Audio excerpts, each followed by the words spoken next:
Սամվել Կարապետյանը ոչ միայն իր ձևովի համար է հիմա ինչ-որ փակ հատվածներում, այլ նաև փողերի լվացման հոդված կա, ուրեմն խոշոր հարկերից խուսափելու դրվագ կա,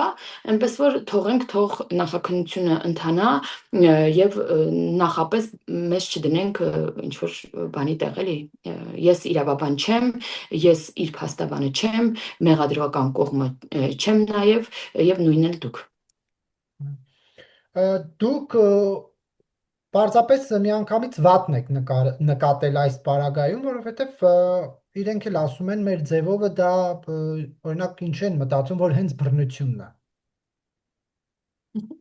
Հետաքրքիր է։ Օրինակ նույն Աճապահյանի դեպքում, Աճապահյանը այո մի քանի անգամ իր խոսքի տերն է մնում եւ ասում է այո ես ռազմական հեղաշրջման կոչ եմ արել, ես այդ ճանապարհով իշխանությունը վերցնելու կոչ եմ արել, այո արել եմ, չէ՞։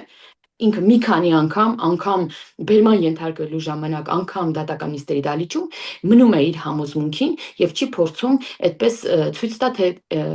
ինքը նման բան նկատի չուներ, ինչպես Սամվել Կարապետյանը, սա Սամվել Կարապետյանի մասին լավ բան չի ասում, այդքանը կասեմ։ Ինչ արել։ Ավելի լավ էր իր համոզմունքին մնար եւ ինչը նկատի ունենալով խոսել էր, դա էլ պնդեր միջև վերջ։ Կարծում եմ իր ընտրազանգվածի համար սա ավելի այսպես հարգանքի արժանի կլիներ։